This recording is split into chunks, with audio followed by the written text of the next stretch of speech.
Okay, so you're doing forces at the moment. Now, Yeah. when you're looking at forces and they first start with it in grade 9, they often will talk about Newton's 3 laws. Yeah.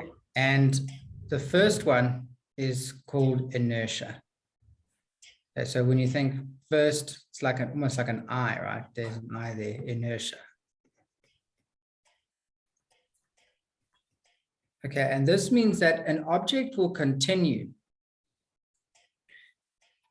doing whatever it's doing unless it's acted on by another force. So if we think of this black page here, and then we think of this as space, if something is zipping through space, it's going to carry on doing that unless another force acts on it. Yeah. So it's kind of easy to understand in space, though, because you kind of you see objects zipping around, and they don't come to rest. So Halley's Comet will keep coming back every 76 years, going around in its orbit.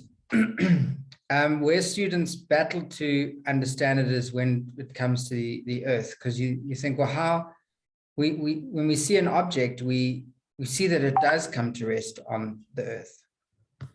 So if you roll a ball across the floor, you notice that it comes to rest at some point. So it's moving and then it comes to rest. Yeah. Okay, but what's happening is there is a force that's slowing it down, and that's friction. So we have this force of friction which slows it down. And so it does obey Newton's first. It's just we don't see that force. Even when you drop a ball, it stops accelerating at some point if you drop it from high enough, because of it reaches what we call terminal velocity. And that's where the air friction going up is equal to the force of gravity going down. Yeah. Okay, so that's inertia.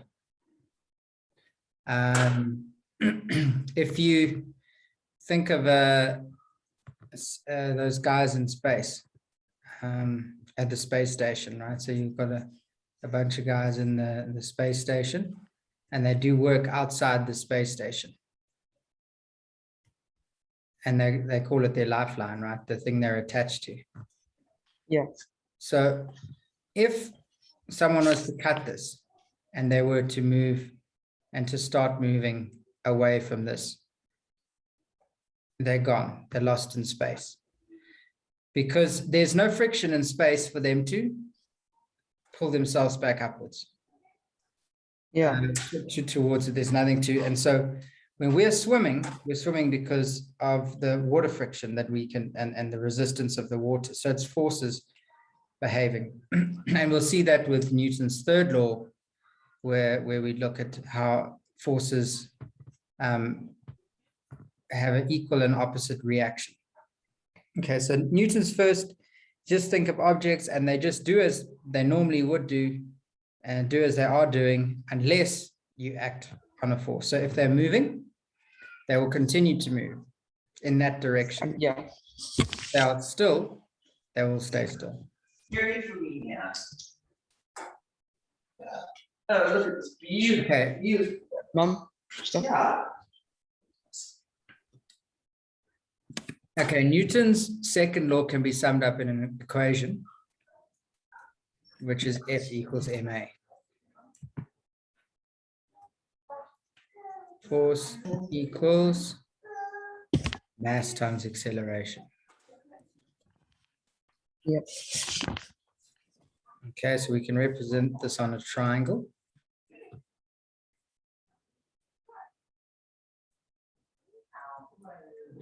With the F here and the M here and the acceleration. Okay, now this is often written in words. So often a definition is words. So Usually what they'll do is the definition is written if the equation was to make acceleration the subject. So acceleration is equal to force over mass, right? Right, yeah. And so if you asked for Newton's second in words, you can just say the acceleration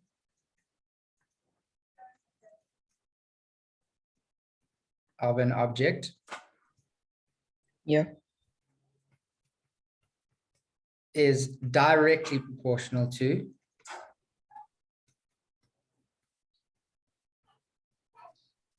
It's force divided by the mass. to the force and indirectly proportional to the mass, Okay. because the mass is at the bottom. So you see, as the mass would get bigger, the acceleration gets smaller. So if the mass was 1,000 and the force was 1, it'd be 1 over 1,000, very small number. If the mass was like 0.1 and the force was 1, the acceleration would be much bigger. So we say an indirectly proportional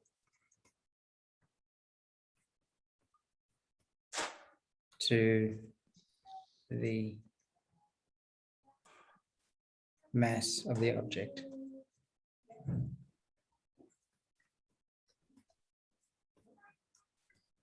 Okay, now we can actually see this when we say we were to push a car, say.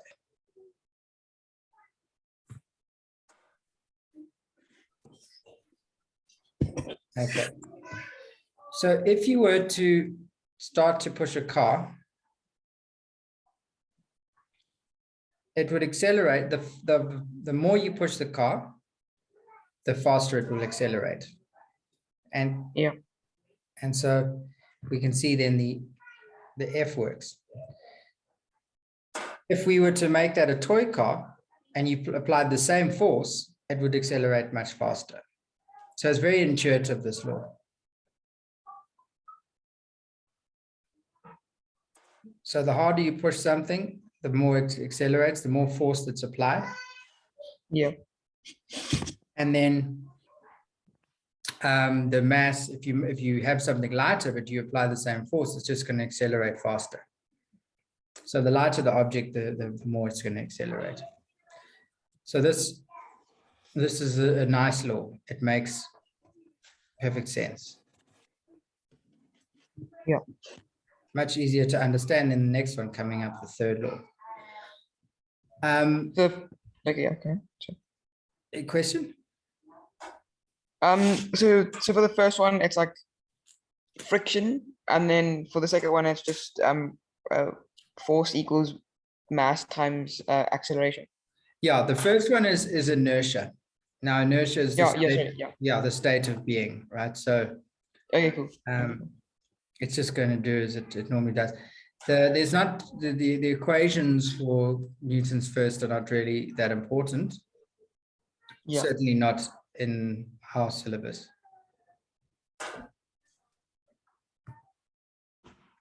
Then we look at Newton's third law, which actually it's the most famous law because they use it, which is you hear it as every action has an equal and opposite reaction.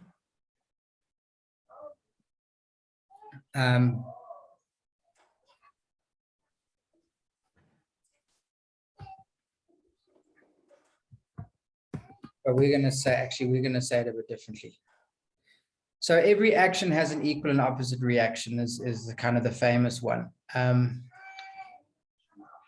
But I'm going to say if an object applies a force to another object,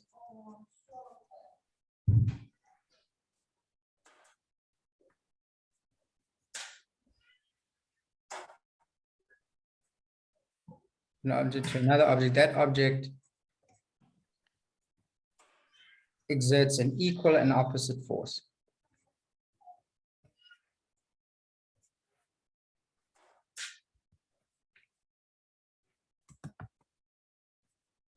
Okay, so here's where the students battle.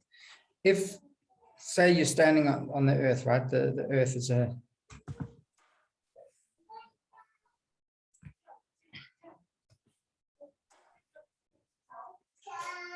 okay, so you're sitting in your seat now, and your chair is exerting a force on the earth. Now, the earth Yeah. exerts exactly the same force back. And that's what keeps you. So even if something is a huge object, so a huge object, it can only exert as much force as you exert on it. And so, for example, if you get hit by a train, or say a bee gets hit by a train, the bee exerts the same force as on the train as the train exerts on the bee. And that's what people battle to kind of get their heads around, because how is that? Because they say, well, the bee moves, so the train must be exerting a bigger force. Yeah. Okay, but that's not the case. If I turn around and I push this wall, okay, the wall is only countering my force. Okay, if I take my hand to wall, the wall is not exerting a force at all on me. So I am required to push on the wall for there to be a force back.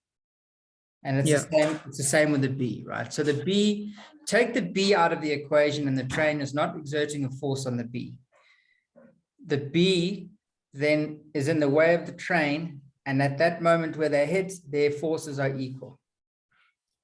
Yeah. Okay.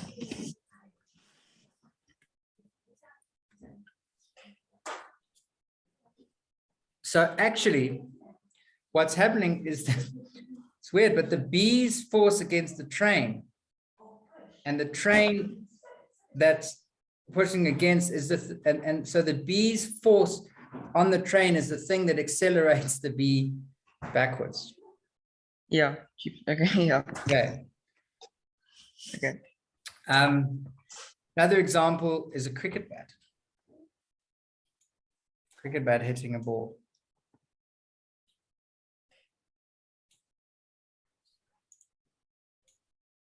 I'm going to be 2 seconds. 2 seconds. Last one. So when the ball hits the cricket bat, they exert the same force on each other.